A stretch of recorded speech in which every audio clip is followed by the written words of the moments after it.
లోపల ఉంటుంది ఎక్కడ వెళ్ళిపోతున్నారు. కర్మీరులో 5వ రోజు జీవియస్ కొరకై మీరు మమ్మల్ని సిద్ధపరిచిన విధానంపై స్తోత్రాలు. ముఖ్యంగా ఈ దినము ఒక నూతనమైన కథ, మరి a man for God's plan అనే కథ జిమ్ ఎలియట్ అనేటువంటి మిషనరీ నుండి ఆయన జీవితం నుండి మేము నేర్చుకున్నటువంటిగా సహాయం చేయండి. పిల్లలకు మంచి ఆలోచన జ్ఞానం అనుగ్రహించండి. ఈ మందిరం అంతా కూడా మీ స్వాధీనంలో ఉంచుకోండి.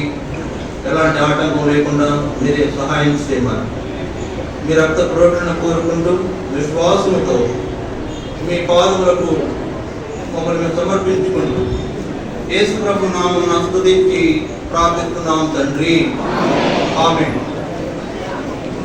మనం నేర్చుకోబోయే కథ పేరు a man for God's plan. దేవుని యొక్క ప్రణాళికలో ఉన్న వ్యక్తి. ఆయన ఎవరంటే ఆయన పేరు జిమ్ ఎలియట్. ఆయన మరి ఆయన యొక్క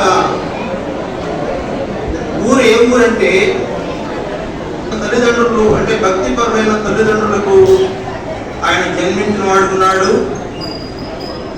6 సంవత్సరాల వయసులోనే దేవుణ్ణి తెలుసుకుని దేవుని కొరకై జిమ్ ఎలియట్ అనేటువంటి ఈ వ్యక్తి జీవించడానికి ప్రారంభించాడు.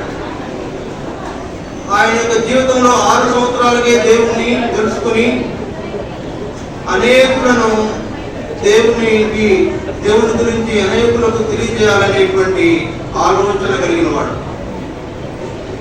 6 సంవత్సరాల వయసులో దేవుని యొక్క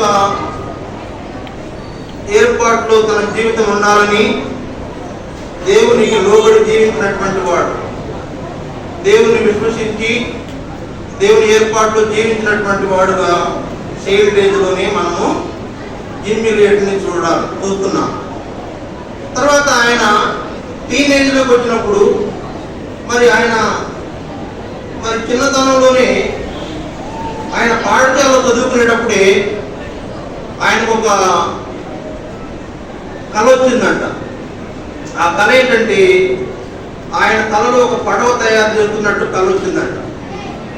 ఆ పడవ తయారు చేస్తున్నట్టు కళ వచ్చినప్పుడు ఆయన ఆ కళ వచ్చిందని గ్రహించి ఆ కళలో పడవ తయారు చేసినట్టు నేను ఎప్పుడైనా అలాంటి పడవలో ప్రయాణం చేస్తాను అనేటువంటి ఒక ఆలోచన ఆయనకు కలిగింది. సరే, ఆయన బాల్యదినాల్లోనే ఎలాంటి వాడు దేవుని తెలుసుకున్నాడు, దేవుని యందు నమ్మకం ఉంచాడు. తర్వాత అనేకులకు దేవుని గురించి చెప్తున్నాడు. తన పాఠశాలలో తనతో ఉన్న విద్యార్థులతో దేవుని యొక్క గొప్పతనము లేదా ఆయన యొక్క రక్షణ కార్యాన్ని గురించి మాట్లాడటం మొదలుపెట్టాడు. అలాంటి వయసులో 6-7 వయసులోనే చదువుకునే వయసులోనే పాఠశాలకు వెళ్ళేవాడు. పాఠశాల నుంచి తిరిగి ఇంటికి వచ్చిన తర్వాత అలర్చిలరిగా ఉండేవాడు కాదంట. ఏం చేసేవాడంటే ఇంటి పనులు చేసేవాడు. ఇంటి పనులు అంటే ఏమి ఉంటాయంటే, వాళ్ళ ఇంట్లో కోళ్ళు ఉన్నాయంట, తర్వాత వాళ్ళ ఇంట్లో మేకలు ఉన్నాయంట, తర్వాత వాళ్ళ ఇంట్లో కుందేళ్ళు కూడా ఉన్నాయంట. ఈ యొక్క కోళ్లకు మేకలకు కుందేళ్లకు ఆహారం పెట్టి వాటికి కావాల్సిన పనులన్నీ చేసి విశ్రాంతి తీసుకునేవాడు. తన కూడా కన్నాడు, పడవ తయారు చేస్తున్నాడు. ఎప్పుడైనా నేను ఇలాంటి పడవలో ప్రయాణం చేస్తానని ఆయన అనుకుంటూ వచ్చాడు. ఇది ఆయన యొక్క 6 సంవత్సరాల బాల్యకాలంలో జరిగిన సంగతి. తర్వాత ఆయన టీనేజ్కి వచ్చిన తర్వాత కాలేజీకి వెళ్ళాడు.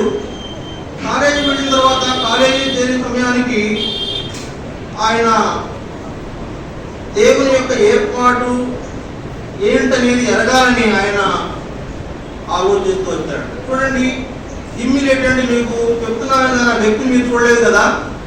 ఇక్కడ ఈ ఫోటోలో ఉన్న వ్యక్తి జిమ్ ఎలియట్ కనబడుతుంది కదా. ఈ ఫోటోలో ఉన్న వ్యక్తి జిమ్ ఎలియట్ అనేటువంటి వ్యక్తి. తర్వాత ఆయన ఈ బాల్యంలో ఎంతో మంచి పౌరుడిగా ఉన్నాడు. తర్వాత టీనేజ్ వచ్చేటప్పటికి కాలేజీలో చేరాడు. కాలేజీలో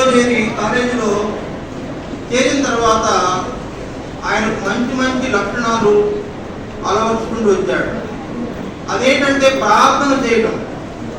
కాలేజీలో చేరిన తర్వాత ఆయన ఇంకా ఎక్కువగా నేర్చుకుంటూ వచ్చిన లక్షణాలు ఏంటంటే ప్రార్థన చేయడం, ప్రతిరోజు ప్రార్థన చేయడం నేర్చుకున్నాడు. తర్వాత ప్రతిరోజు ఉదయము, మధ్యాహ్నము, సాయంత్రము బైబిల్ను చదివాడు. ప్రతిరోజు ప్రార్థన చేశాడు, ఉదయము, మధ్యాహ్నము, సాయంత్రము బైబిల్ను చదివాడు. అప్పుడే ఆయనకు ఒక ఆలోచన వచ్చింది. ఏం ఆలోచన వచ్చిందంటే, నా జీవితంలో దేవుని యొక్క ప్రణాళిక ఏమై ఉన్నదో అని తెలుసుకోవాలనే ఆలోచన వచ్చింది. ఇమ్మీడియట్గా ఇలాంటి ఆలోచన వచ్చినప్పుడు ఒక వచనాన్ని ఆధారం చేసుకున్నాడు. చూడండి, బైబిల్ గ్రంథాలు తీయండి. మీ బైబిల్లో 143 కీర్తన 10వ వచనాన్ని మరి చదవాలని ప్రేమతో మేము కోరుతున్నాను. 143వ కీర్తన 10వ వచనంలో చదువుతాను, మీరు గమనించండి. 143వ కీర్తన 10వ వచనం. నీవే నా దేవుడవు, నీ చిత్తానుసారముగా ప్రవర్తించుటకు నాకు నేర్పుము. నాతో చెప్పండి, నీవే నా దేవుడవు, నీ చిత్తానుసారముగా ప్రవర్తించుటకు నాకు నేర్పుము అని ఈ వచనాన్ని పట్టుకుని తన జీవితంలో దేవుని యొక్క ప్రణాళిక ఏమిటో తెలుసుకోవడం కోసం అతను ప్రార్థన చేశాడు. అంతేకాదు, దేవుని వాక్యంలో నా జీవితం గురించి ఏమి రాయబడిందని దేవుని వాక్యాన్ని ఎక్కువగా మరి చదవడం మొదలుపెట్టాడు ఈ నేటిలో. మరి అట్లా చదువుతున్నప్పుడు దేవుని యొక్క ప్రణాళికలో నేనున్నానని ఇమ్మీడియట్ గమనిస్తూ వచ్చాడు. దేవుని యొక్క ప్రణాళికలో లేకపోతే దేవుని చిత్తంలో నేనున్నానని ఇమ్మీడియట్ తాను గ్రహిస్తూ వచ్చాడు. కనుక అట్లా దేవుని యొక్క ఏర్పాటులో నేను ఒక మిషనరీ కూడా దేవుడు నన్ను చేయాలనుకుంటున్నాడని కూడా గ్రహిస్తూ వచ్చాడు. కాబట్టి మరి తన యొక్క టీనేజ్లో కాలేజీలో చదువుకుంటున్న దినాల్లోని ప్రార్థన చేసేవాడు. రోజు 3 పూటల ఉదయం, మధ్యాహ్నం, సాయంత్రం వాక్యం చదివేవాడు. తర్వాత దేవుని వాక్యాన్ని ఆధారం చేసి ప్రార్థన చేసినప్పుడు నా ఎడల దేవుని యొక్క ప్రణాళిక ఉందని గ్రహించినటువంటి వాడుగా ఇమ్మీడియట్ను మనము మరి ఇక్కడ కొడుతున్నాం. కాబట్టి ఇట్లా తన యొక్క చైల్డ్ ఏజ్లో మంచి బాలుడు, టీనేజ్లో ఇంకా ఎక్కువగా దేవుని కొరకు తన జీవితాన్ని మరి నమ్మకంగా జీవిస్తున్నవాడు.